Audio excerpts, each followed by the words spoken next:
Bismillahirrahmanirrahim. Rabbi shrah li sadri wa yassir li amri wahlul 'uqdatam min lisani yafqahul qawli. Assalamualaikum warahmatullahi wabarakatuh. Alhamdulillahi rabbil alamin wassalatu wassalamu ala asrafil anbiya'i wal mursalin sayyidina maulana Muhammadin wa ala alihi wa sahbihi ajmain. Segala puji bagi Allah, Tuhan semesta alam. Rahmat dan keselamatan semoga tercurah kepada Nabi dan Rasul termulia Muhammad sallallahu alaihi wasallam berserta keluarga dan para sahabatnya hingga pengikutnya sampai akhir zaman. A'udzubillahi minasyaitonir rajim.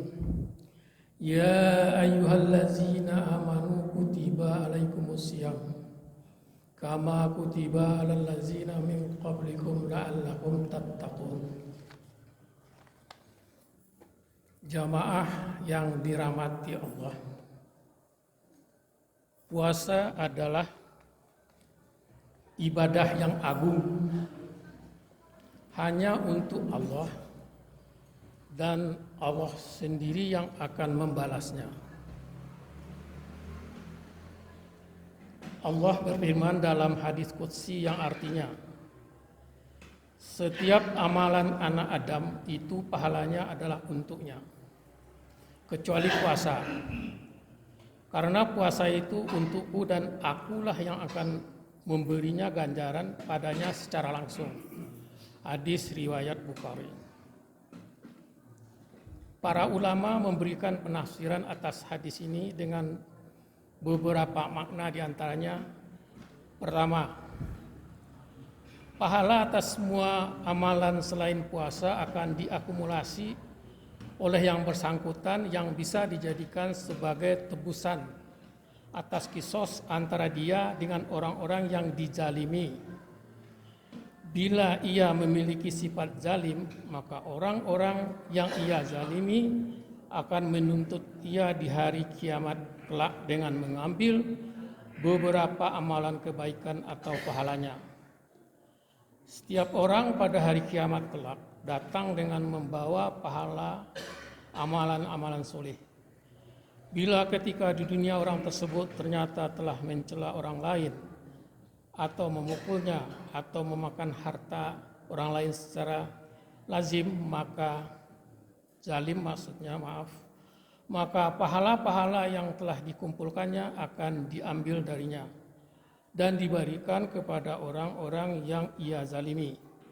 Jika pahalanya telah habis dibagi-bagi, maka dosa-dosa orang yang ia zalimi dipindahkan kepadanya.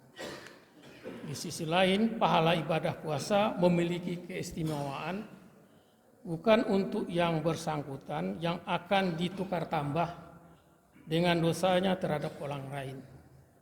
Sebab Allah sendirilah yang akan menabung pahala tersebut bagi orang-orang yang berpuasa dan memberikan ganjarannya kepada yang bersangkutan dengan sesuatu yang tidak dapat dilihat oleh mata, tidak didengar oleh telinga, dan tidak terlintas dalam pikiran manusia. Makna kedua, puasa merupakan amalan batin yang hakikatnya tidak diketahui kecuali oleh Allah Ta'ala dan orang yang melakukannya sendiri. Sebab puasa merupakan ibadah yang berbentuk niat dalam hati, berbeda dengan semua amalan lainnya yang bisa dilihat dan nampak oleh mata orang lain. Puasa lebih pada amalan yang bersifat rahasia antara hamba dan Rabb-Nya.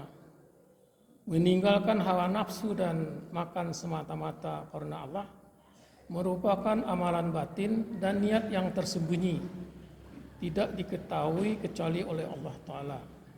Ini berbeda dengan sedekah, sholat, haji, dan amalan-amalan lainnya, sebab amalan-amalan ini bisa dilihat oleh orang lain, sementara puasa tidak bisa dilihat oleh seorang pun Karena hakikat puasa tidak hanya sebatas meninggalkan makan dan minum, atau semua jenis pembatal puasa, namun lebih dari itu ialah harus benar-benar ikhlas dan sungguh-sungguh.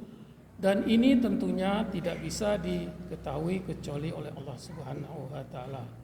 Oleh karena itu, ganjaran atas amalan puasa ini memiliki keistimewaan tersendiri dari Allah Subhanahu wa taala. Makna ketiga, puasa tidaklah dimasuki oleh dosa kesyirikan sebagaimana halnya amalan dan ibadah-ibadah lain yang bisa saja dimasuki kesyirikan. Puasa murni hanya untuk Allah Subhanahu wa taala dan tidak satu bagian pun dari ibadah puasa yang ditujukan kepada sesama hamba. Beda dengan ibadah lain yang kadangkala dirusak oleh keinginan untuk mendapatkan pujian atau pengakuan dari manusia, bukan semata-mata karena keridhaan Allah Subhanahu wa taala. Demikian yang dapat saya sampaikan, mudah-mudahan bermanfaat. Banyak maaf atas segala kesalahan dan kekhilafan. Semoga Allah selalu membimbing kita ke jalan yang benar.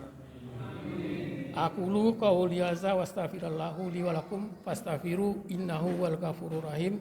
Wassalamu alaikum warahmatullahi wabarakatuh.